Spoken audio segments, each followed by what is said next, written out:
স্বাধীনতার পর মাত্র 6টি কন্টেনার হ্যান্ডেলিংয়ের মাধ্যমে যাত্রা শুরু করা চট্টগ্রাম বন্দর এখন বছরে 32 লাখ কন্টেনার হ্যান্ডেলিং করছে। একইভাবে বন্দরের কন্টেনার ধারণ ক্ষমতা দাঁড়িয়েছে 53,000-এ, কিন্তু 2030 সালের মধ্যে বাড়তি 15 লাখ কন্টেনার হ্যান্ডেলিং সক্ষমতার চ্যালেঞ্জ সামাল দিতে লালদিয়ার চরকে বেছে নিতে যাচ্ছে চট্টগ্রাম বন্দর কর্তৃপক্ষ। 1.5 মিলিয়ন টিউস বে টার্মিনাল এবং আপনার আসার আগে, মাতারবাড়ি আসার আগে আমাদের করতেই হবে। তো সেই ক্ষেত্রে এটা লালদিয়া আমাদের জন্য খুবই সহায়ক হবে।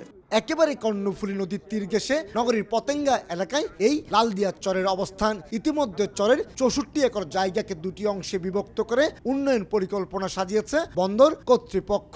বিশেষ করে 32 একরের প্রথম অংশে বন্দরের জন্য তৈরি হবে নিজস্ব কন্টেনার ইয়ার্ড, যেখানে কন্টেনার ধারণ ক্ষমতা হবে 15,000-এর বেশি। আর দ্বিতীয় অংশে বিনিয়োগ করতে যাচ্ছে ডেনমার্ক ভিত্তিক প্রতিষ্ঠান মার্কস লাইন। কন্টেনার সুবিধাদি বৃদ্ধি করার জন্য আমরা অলরেডি গ্রাউন্ড ডেভেলপমেন্ট করে যাচ্ছি।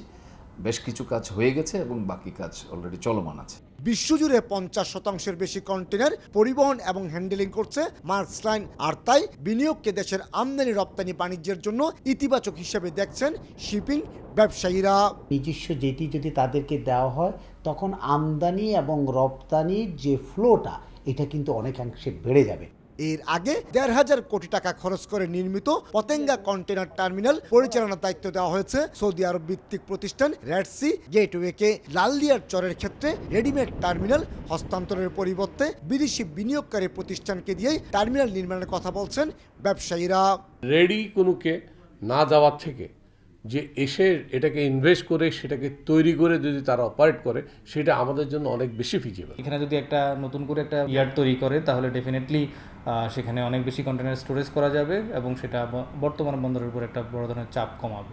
চলতি বছরই লালদিয়ার চর কন্টেনার ইয়ার্ড এবং টার্মিনাল নির্মাণের প্রাথমিক চুক্তি সহ সমস্ত প্রক্রিয়া সম্পন্ন করতে চেষ্টা চালিয়ে যাচ্ছে চট্টগ্রাম বন্দর কর্তৃপক্ষ।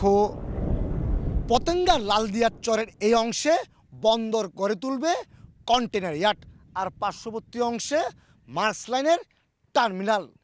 এক্ষেত্রে চট্টগ্রাম বন্দরে আসা জাহাজগুলিকে কর্ণফুলী নদীর অন্তত 6টি বিপজ্জনক বাঁক পেরোতে হয়, কিন্তু লালদিয়ার চরে সেই সমস্যা থাকবে না। ফলে অবলীলায় যে কোনো সাইজের জাহাজ প্রবেশ করতে পারবে এই লালদিয়ার চর টার্মিনালে।